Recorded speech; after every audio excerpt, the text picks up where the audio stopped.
பிடிவாதம் கொண்ட சிறுமி. ஒரு ஊரில் கீதா என்ற ஒரு சிறுமி இருந்தாள். அவள் நன்றாக படிப்பாள். அவளிடம் கொடுக்கும் வேலையை சரியாக செய்து முடிக்கும் திறமையானவள். பெரியவர்கள் முதல் சிறியவர்கள் வரை அனைவரிடமும் அன்பாகவும் பணிவாகவும் நடந்து கொள்வாள். ஆனால் கீதாவின் பிடிவாத குணம் மட்டும் யாருக்கும் பிடிக்கவில்லை. கீதா அவள் அம்மா அப்பாவிடம் எது கேட்டாலும் உடனே வாங்கி தந்து விட வேண்டும். இல்லாவிட்டால் வீட்டையே போர்க்களம் போல ஆக்கி விடுவாள்.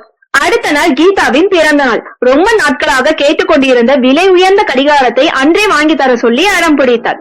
கீதாவின் பெற்றோர் தங்கள் சூழ்நிலையை கூறி அடுத்த மாதம் வாங்கி தருகிறேன் என்றனர். அதெல்லாம் முடியாது. நான் பள்ளிக்கூடத்திற்கு சென்று வீட்டுக்கு வரும்போது நான் கேட்ட கடிகாரம் வேண்டும், இல்லாவிட்டால் நடப்பதை வேறு என்று சொல்லிவிட்டு சென்றார்.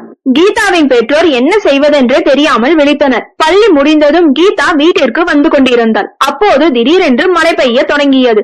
உடனே பக்கத்தில் இருந்த ஒரு குடிசை ஓரத்தில் ஒதுங்கி நின்றார்.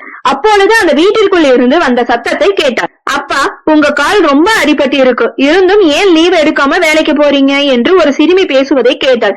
நீதான் எல்லோரும் டூர் போறாங்க, நானும் போகணும்னு சொன்னல, நான் லீவு போடாம வேலைக்கு போனாதானே உனக்கு டூர் போக பணம் தர முடியும் என்றார் அப்பா.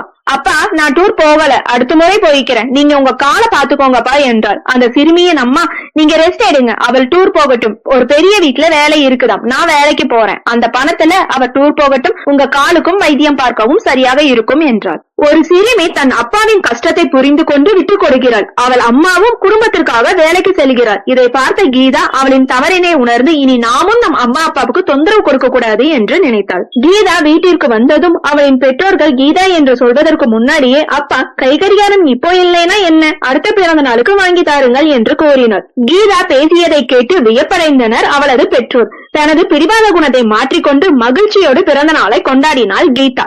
மீதி வீட்டின் சூழ்நிலையை புரிந்து கொள்ளுதல் வேண்டும். ஓகே ஃப்ரெண்ட்ஸ், நெக்ஸ்ட் வீடியோல பார்க்கலாம். இந்த வீடியோ உங்களுக்கு பிடிச்சிருந்தா லைக், ஷேர், சப்ஸ்கிரைப் பண்ணுங்க. தேங்க்யூ.